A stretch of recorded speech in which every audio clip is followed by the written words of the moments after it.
Hello everyone, welcome to my channel. I'm Juliet of Jules Closet, and on today's tutorial I'll be showing you how I made this beautiful free top that has an elastic waistband. This top is easy to make and it wouldn't take much of your time to make. Please do well to give this video a thumbs up, and if you're yet to subscribe to my channel, please do so that you don't miss out on other amazing tutorials. This is the fabric I'll be making use of, and it's about 1.5 yards. I'll also be making use of this elastic thread to form that elastic gathering around the waist area. The first thing I'll do is to fold my fabric into 4. So as you can see, I have 4 pieces of this fabric. And on one side, I have the folded end, while the other side has an opening.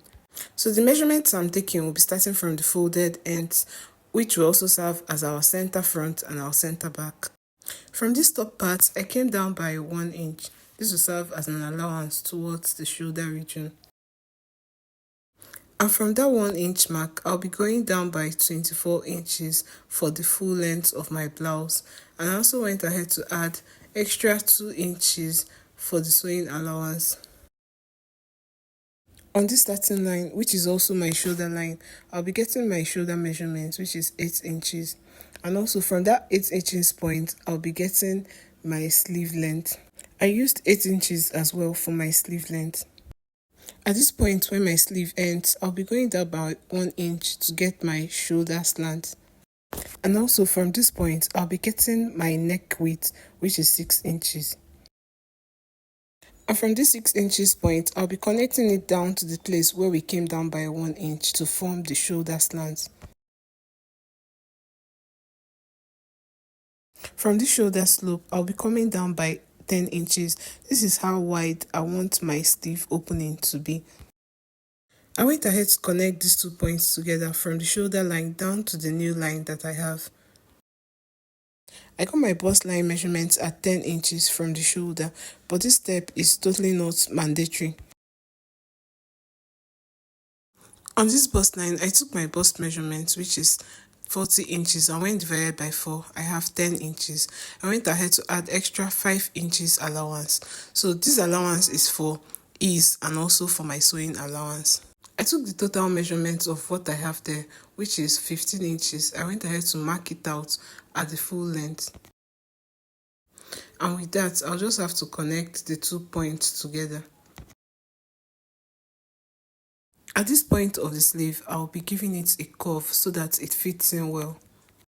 From the shoulder line, I'll be getting my underbust measurement, which is at 13.5 inches, but I used a little bit above 14 inches for this underbust. This is because we need that area to be free before our elastic. So I went ahead to mark it out all through. From this underbust, I'll be coming down by 4 inches. This is how long I want my band to be. You can as well use 3 inches, 4 inches, or even 5 inches, depending on what you want to achieve. So you already know that the elastic that we're making use of is an elastic thread. So I'm going to be dividing this 4 inches band into 0.5 inches. That is ½ inch. So I'll just go ahead and mark out ½ inch. After marking out this point, just like you see me doing, I'll go ahead to connect it all together with my ruler. So this will make the sewing of the elastic thread easier, as I already know the point to sew on. On the neck part, remember I've taken my neck width measurement, which is 6 inches. But there won't be a neck depth because the style we're making doesn't need a depth for the neck. The next thing I'll do is to add 1 inch sewing allowance around that shoulder area. Above my shoulder slant and also around the neck area, I'll be adding the 1 inch sewing allowance. So with that, I'm done with the drafting of this pattern. So the next thing I'll do is just to go ahead and cut this out. So just watch what I'm doing closely and do the same thing.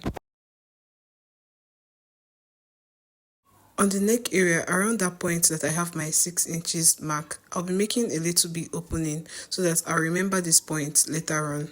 Around the sleeve area, I'll be adding extra 1 inch allowance to fold the sleeves. And after that, I'll just go ahead and cut out the rest of the fabric.